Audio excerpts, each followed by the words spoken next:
¿Qué tal? ¿Cómo les va? Bueno, continuamos con nuestros sencillos pensamientos de cada día. Últimamente estábamos reflexionando acerca de la estupidez. El hombre es el único animal que se tropieza dos veces con la misma piedra, dice la sabiduría popular, ¿no? En efecto, una y otra vez surgen guerras cuyo final ya conocemos. Es la destrucción de vidas humanas, de infraestructura, la pérdida de todo tipo, ¿no? Cuando en realidad toda guerra finaliza con una especie de compromiso que podría haberse realizado antes de la guerra, ¿no? O una especie de mediación, que es la forma en la que la Iglesia católica, propone la solución de los conflictos internacionales, ¿no? Así como en los conflictos domésticos o nacionales de tipo civil o comercial hay una mediación a la cual se someten las partes, ¿no? Así debería existir un tribunal internacional suficientemente sólido, neutral, que no tenga sospecha de arbitrariedad para solucionar los problemas internacionales, ¿no? En este sentido, la Argentina y Chile son ejemplo de esto, porque cuando hubo un inicio de guerra, porque lo hubo, entre Argentina y Chile por una disputa territorial en el sur del continente, ¿no? El canal de Beagle, así llamado, es decir, ambas naciones se sometieron al arbitraje del Vaticano. Y después hubo una consulta popular, etcétera, todo un proceso largo, absolutamente profesional, de quienes decidieron, en este caso, aparentemente, entre comillas, en contra de la Argentina. Fue Chile la que recibió este territorio, etcétera, pero en definitiva nadie es juez en su propia parte, nadie es lo suficientemente desapegado, indiferente, neutral para juzgar acerca de lo que le toca personalmente, ¿no? Es decir, uno no puede ser y parte y juez. Y entonces la Iglesia ha propuesto repetidas veces que se constituya, no sé si en la ONU o fuera, pero relacionado con este organismo, un tribunal internacional donde obviamente las partes tendrán que llegar a un compromiso, tendrán que sacrificar algo, pero eso que sacrifican es menor, siempre será menor al sacrificio que se realiza, que se produce en las guerras, ¿no? Sin embargo, ese tribunal internacional de carácter obligatorio no existe, ¿no? Y aparentemente sería la solución. Pero es una solución a la cual no queremos, no queremos aceptar, porque obviamente no siempre le conviene a las grandes potencias, ¿no? Creo yo. Pero en definitiva, aquí lo importante es esto, ¿no? Destacar que esto es parte también de la gran estupidez del hombre, ¿no? Yo estaba estudiando un poco algunas fuentes de esto, ¿no? De la estupidez de aquí y de allá, un poco según mi estilo, que es un poco complicado porque recurro a fuentes muy distintas. Y estaba estudiando en estos últimos días un poco de psicología, ¿no? También de psiquiatría, porque obviamente son ciencias auxiliares de la teología y de la filosofía, ¿no? Así las llamaban en el seminario cuando estudiamos ciencias auxiliares. O sea que son ciencias que, no siendo ni teología ni filosofía, aportan conocimiento que la filosofía y la teología aprovechan, ¿no? Por ejemplo, los mecanismos de defensa que desarrolla Freud y después la escuela psicoanalítica, ¿no? Como la negación, la racionalización, la inversión, la proyección, la represión, etcétera, ¿no? Es un tema de enorme interés y creo que muy existencial, porque todos nosotros recurrimos, por ejemplo, a la negación, que es el primer mecanismo que menciona un autor, ¿no? Acá estoy utilizando un autor de la Universidad Moscovita del Estado, el MGU se llama, la Universidad Moscovici Estatal de Moscú, una gran universidad de nivel internacional, ¿no? Bueno, hay un profesor, el señor Pitukhov, desarrolla todo esto, ¿no? Con mucha amplitud. Lamentablemente un hombre ya falleció, un hombre ¿no? muy fecundo, un gran pedagogo, ¿no?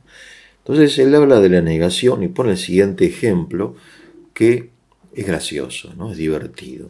Resulta que una vecina le presta un jarrón de cristal a su vecina, porque esta segunda vecina tenía invitados y quería, en fin, poner una mesa mejor de lo habitual, preparar, no sé, un clerico, y no tenía jarrón, no tenía un jarrón que esté, en fin, al nivel de... Entonces le presta el jarrón de cristal, ¿no? La primera vecina, la segunda vecina se lo devuelve y a los pocos días la primera vecina nota que su jarrón está quebrado, ¿no? El cristal está roto. Entonces va y se le queja a la segunda vecina, pero ¿por qué me hiciste esto? Y págame el jarrón, y que el jarrón era de mi abuela, y que es carísimo. Bueno, toda una historia, ¿no? Divertida, en fin. Entonces, no, le dice la segunda vecina. No, no, no. No, de ninguna manera, le dice ella, ¿no? O sea, niega. Pero ¿qué pasa al negar? Lo que dice Petujov es que al negar entramos en contradicción. Esto es lo interesante. Sí, y la contradicción, mejor dicho, para decirlo dentro del contexto de estos audios, el negar nos lleva a decir estupideces o a cometer estupideces, ¿no? Claro, porque al negar la realidad, ¿qué pasa? Tenemos que recurrir a una especie de realidad paralela, inventada, que no tiene la coherencia que tiene la realidad real. ¿No? No, de ninguna manera, le dice. En primer lugar, te quiero decir, yo nunca te pedí prestado un jarrón, nunca me lo prestaste. ¿No? En segundo lugar, le dice, cuando vos me prestaste el jarrón, ya estaba roto. ¿No? Y en tercer lugar, aparte pensé que éramos amigas, y cuando te lo devolví, estaba totalmente sano. Sí, claro, es decir, no me lo prestaste. Esa es la primera afirmación. La segunda afirmación, cuando me lo prestaste ya estaba roto, aunque no me lo prestaste, insisto en esto, en lo primero, y aunque no me lo prestaste y cuando me lo prestaste estaba roto, cuando te lo devolví estaba sano. Este es un ejemplo de cómo la negación nos lleva al error, a la estupidez, ¿no? Claro, repito, ¿y por qué? Bueno, porque al apartarnos conscientemente de la realidad, al distanciarnos de la realidad en este caso, porque la segunda vecina o le daba vergüenza reconocer que había roto el jarrón o no quería pagar un jarrón nuevo, en ese impulso más bien inconsciente o no totalmente consciente, la conciencia está ocupada por la negación. O sea, la negación, no, ese no definitivo, no, de ninguna manera no, que es producto de que de la voluntad, ¿no? En términos antropológicos, ¿no? Claro, pero la conciencia no digiere, no admite la contradicción. Esto es importante, porque hay un primer principio del ser y del pensar, que es el principio de no contradicción, que Aristóteles ya trae en su metafísica y después Santo Tomás lo repite, y parte como de la tradición, de la gran filosofía, a saber que algo no puede ser y no ser al mismo tiempo y bajo el mismo aspecto. Entonces, ¿qué sucede? El consciente no admite la contradicción, pero como uno niega la verdad mediante un acto de la voluntad, lo que se llama el voluntarismo, ¿no? Es decir, el voluntarismo. Este voluntarismo nos lleva a cometer error tras error, de modo que yo no recibí ninguna jarra, cuando la recibí ya estaba rota, y finalmente, aunque no la recibí y estaba rota, te la devolví sana. ¿Sí? Bueno, entonces esto de la negación es de enorme importancia, porque muchas veces por vergüenza o por alguna otra razón no admitimos los problemas que tenemos. Yo, por ejemplo, tenía un amigo ya fallecido que padecía de alcoholismo. Y entonces yo una vez me atreví a hacérselo notar, sabiendo que no iba a caer bien mi corrección, ¿no? Porque uno de los actos de la caridad, dice Santo Tomás de Aquino, es la corrección fraterna. Es decir, cuando uno corrige a un amigo por amor, está haciendo un acto de amor, no de malicia, ¿no? Pero uno sabe que generalmente las personas no admiten, porque no somos humildes, en general no admiten así espontáneamente, con alegría, sus defectos, ¿no? Sobre todo defectos como el alcoholismo, que tiene algo de vergonzoso, ¿no? Entonces, bueno, yo se lo hice notar, y él me respondió que no, que él tomaba porque el vino es bueno para el corazón. Sí, en efecto, hay médicos que dicen que tomar un vaso de Malbec es bueno para el corazón, pero un vaso de Malbec no es un litro de whisky, ¿no? Claro, pero a su vez se ofendió. Entonces la pregunta es si el vino beneficia el corazón. ¿Por qué se ofendió? Es decir, simplemente era suficiente decirme que me estaba equivocando. Pero ofenderse, ¿por qué? ¿Por qué nos ofendemos o nos justificamos cuando no hicimos nada malo? ¿No? Claro, lo que sucede es que estamos haciendo consciente lo inconsciente. Le puse a mi amigo frente a sus ojos algo que él negaba, ¿no? Que tenía escondido, digamos, en el inconsciente o en un estado así de semiconciencia, como que nos ponen un espejo delante y nos vemos cómo somos, ¿no? Y eso muchas veces es doloroso. Por eso es importantísimo esto de mantenernos humildes, ¿no? O aquello del Señor, ¿no? Jesús en el Evangelio tiene una frase extraordinaria, ¿no? De carácter universal, casi filosófico. Dice, la verdad nos hace libres. Él dice literalmente, los hará libres, ¿no? Establece una relación entre la verdad y la libertad, ¿no? Claro, pero aceptar la verdad puede ser doloroso, traumático, bochornoso, vergonzoso, ¿no? Pero siempre vale la pena. Lo cual no quiere decir que haya que publicarla a los cuatro vientos. Estamos hablando de la intimidad, ¿no? Uno tiene que aceptarla en su propia intimidad, no publicarla. En todo caso, sí compartirla quizá con un director espiritual o con un terapeuta de confianza, que sea un hombre sabio, ¿no? Experimentado. Por ejemplo, en la antigua tradición monástica, me refiero a la tradición monástica anterior a las grandes órdenes religiosas, que surge esta tradición en Egipto y en Palestina, la vida del monje no estaba muy reglamentada, era más bien libre, ¿no? Pero había unas pocas reglas que los monjes debían seguir, y una de esas reglas era la de abrir su pensamiento a su padre espiritual. Abrir el pensamiento, ¿no? Porque ellos creían, y con razón, de que cuando uno descubre sus pensamientos, sus malos pensamientos sobre todo, ya los ha vencido, sobre todo si son pensamientos contrarios a la fe o vergonzosos, ¿no? Entonces la importancia de descubrir, quizá no para recibir un consejo o algo, en fin, extraordinario, sino solamente el hecho de descubrir el pensamiento, de vocalizarlo, de decirlo, es decir, es de gran utilidad, no de negarlo, no de reprimirlo, ¿no? En términos así, de la psicología. Por eso es importante esto del padre espiritual. Hoy no se acostumbra mucho a tener un padre espiritual, un director espiritual, ¿no? Y por otro lado, se ha desvirtuado esta práctica, ¿no? Por ejemplo, algunos tienen un padre espiritual, pero solamente para que bendiga, no sé, padre, bendígame, quiero ir de vacaciones a Mar del Plata.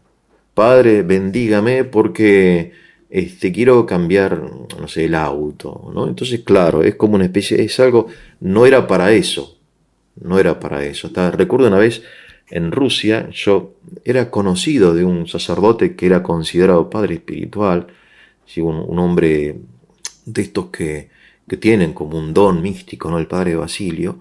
Y recuerdo que yo estaba con él conversando, él era párroco en una iglesia ortodoxa, entonces cae una mujer, ¿no?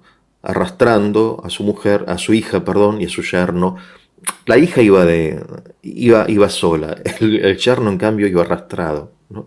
Entonces, recuerdo la escena con el día de hoy, ¿no?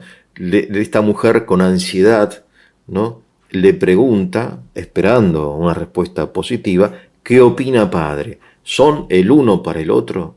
¿No? Entonces el pobre padre Basilio, decir, claro, si digo que no, esta me come crudo, ¿no? No recuerdo bien cómo zafó, le dijo que sí, bueno, no sé, sí, los bendijo, pero claro, eso no significa nada. Para eso no están los padres espirituales, ¿no? Hay una tendencia falsa, espuria de la paternidad espiritual dentro del cristianismo. En realidad, el padre espiritual era útil porque el hombre podía abrir sus pensamientos. Y en todo caso, el padre espiritual, si tenía algo que decirle, lo decía, si no, se quedaba callado.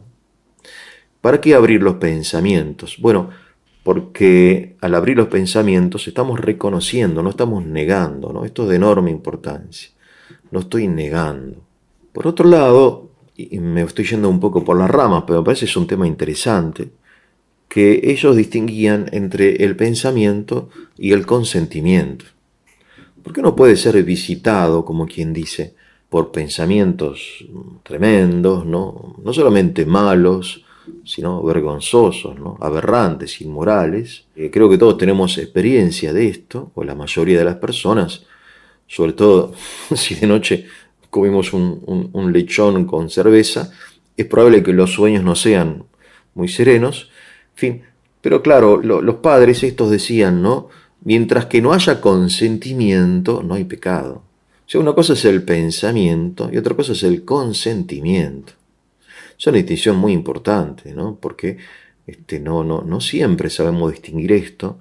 Es decir, quienes cumplimos un poco la función de confesores, algunas veces las personas vienen y se confiesan de pensamientos. Yo quisiera matar a mi suegra, pero usted consintió, la mató, ¿no? Entonces, bueno, nada, una tentación, ¿no? Las tentaciones, por otro lado, enseñan los padres que tienen como tres fuentes. La primera es nuestra propia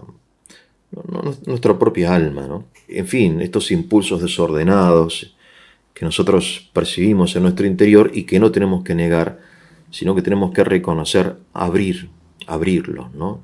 Compartirlos, al menos con uno mismo, si no tenemos con quién, al menos con uno mismo, reconocerlos, importante, importante. Lo segundo es la influencia social, el ambiente, lo que en la teología ascética se llama el mundo, ¿no? Y finalmente el enemigo, ¿no? Esto que San Ignacio llama el enemigo de la raza humana, que en fin, nos infunde, nos inspira cualquier cosa, ¿no?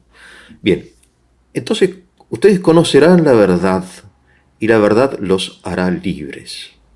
De modo que al negar la verdad, la negación no es un aliado nuestro, sino que puede parecer aliado, pero en realidad es un enemigo.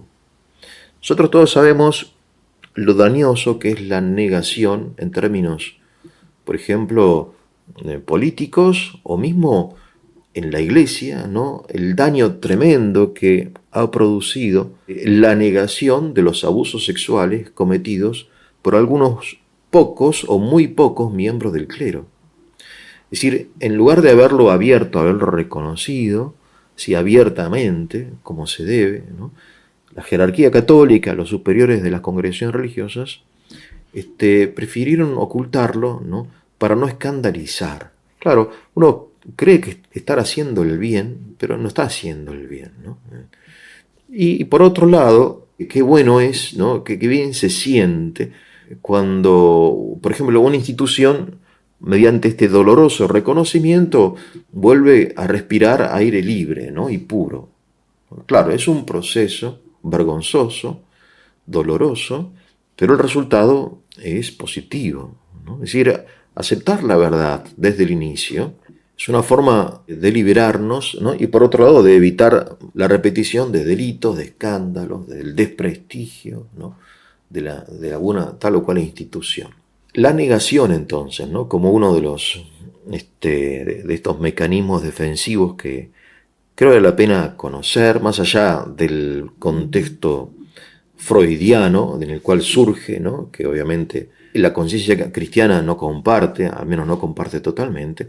Sin embargo, la negación es algo que va más allá de Freud, ¿no? Es algo que encontramos en la gran tradición, en la Sagrada Escritura, lo encontramos en las instituciones, en las naciones, ¿no? Por ejemplo, últimamente, ¿no? A partir de la invasión de Rusia a Ucrania, uno o muchas personas se han preguntado acerca de la realidad histórica de la perestroika, ¿no? ¿Qué fue la perestroika? ¿Qué fue en realidad la perestroika? O sea, ¿por qué si hubo una perestroika significa literalmente reconstrucción, hay tantos miembros de la ex KGB en el gobierno, empezando por el mismo presidente, ¿no? Por Putin? Y entonces algunos señalan, y no pocos, por eso me atrevo a repetirlos, el siguiente hecho. Ustedes saben que en Europa hubo dos grandes sistemas totalitarios, fundamentalmente dos, aunque no excluyo algún otro, ¿no? El nacionalsocialista en Alemania y el comunista en la Unión Soviética, ¿no?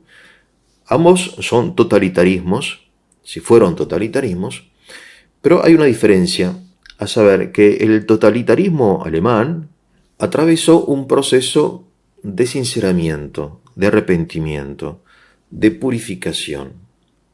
En efecto, luego de la Segunda Guerra Mundial, se estableció no solamente una victoria, obviamente, de las armas, ¿no?, del ejército, sino un auténtico juicio, ¿no?, los famosos juicios de Nuremberg, pero que no son los únicos, un juicio público, abierto, donde estaba, como en todo juicio, el acusado, el abogado defensor, el fiscal, en fin, los jueces de diversas nacionalidades, y juicio presenciado por toda la sociedad. De modo que salieron a la luz los crímenes cometidos, no todos, pero muchos, la complicidad de muchos, el silencio de otros, ¿no? Este proceso que aún continúa en Alemania, porque quien va a Alemania o a Berlín, ¿no?, el recuerdo de todo esto es vergonzoso, traumático, muy traumático, ¿no? Y ese recuerdo doloroso es como una especie de garantía, entre comillas, de que no va a volver a suceder. En cambio, hoy se levantan en Rusia estatuas de Stalin. Además, hay curas de la Iglesia Ortodoxa que alaban la persona, la gestión de Stalin, ¿no?, por la disciplina de aquella época, en fin, esto por televisión se hace. Uno dice, ¿qué pasó? ¿Cuál es la diferencia entre uno y el otro totalitarismo, ¿no? Ambos son totalitarismos, sistemas totalitarios y que han destruido millones y millones de vidas humanas. Claro, lo que sucede es que en la Unión Soviética no hubo Nuremberg, para decirlo en una palabra. En la Unión Soviética no hubo Nuremberg. No hubo un juicio público abierto del accionar del Estado totalitario y en particular de la KGB, ¿no? Y entonces, ¿qué sucedió? Bueno, sucedió lo que tenía que suceder. La KGB cambió de nombre, pero no se suprimió. En otros países de Europa del Este, por ejemplo, ¿no?, los miembros de los servicios secretos, aunque no fueron eliminados ni condenados a cadena perpetua, se les prohibió de por vida ocupar funciones públicas en el gobierno, ser funcionarios. ¿Por qué? Porque habían sido formados y habían actuado dentro del sistema totalitario. No eran dignos, no eran idóneos para continuar en la función pública. Al menos se le prohibió eso, ¿no? Por ejemplo, en la República Checa. En Rusia no. Se le cambió el nombre y por eso hoy tenemos personas formadas con una mentalidad absolutamente totalitaria, para la cual la vida humana no cuenta, ocupando cargos públicos, ¿no?, de gran importancia. Me parece a mí, como hecho histórico, esto es importante. Obviamente hay quienes discuten esto, pero de todas formas, en general me parece verdadero, ¿no? Es decir, que una nación atravesó un proceso de sinceramiento, en cambio la otra permanece en un estado de negación. ¿Y ese estado de negación qué hace? Bueno, hace lo que siempre sucede, ¿no? Repetir el mismo error. Cuando uno niega un error cometido, está condenado a repetirlo. Bien, me pareció interesante, dentro del contexto de esto de la negación, ¿no?, que es uno de los mecanismos defensivos que todos tienen como su paralelo en la vida interior. En realidad, el alma no tiene partes, ¿no? Por eso lo que pertenece a la psicología también pertenece en general a la vida interior, a la vida espiritual, como la llamamos, ¿no? La racionalización, ¿no?, la proyección, la represión, etc., ¿no? En fin, son temas muy interesantes, que hacen en definitiva también a la estupidez. ¿no? Si no es casualidad que la estupidez es objeto de análisis generalmente por parte de la psicología. Bueno, espero que haya sido de su utilidad. Con esto me despido. Les pido que le pongan el like y lo compartan, se suscriban para la difusión del canal. Que tengan un muy, pero muy buen día.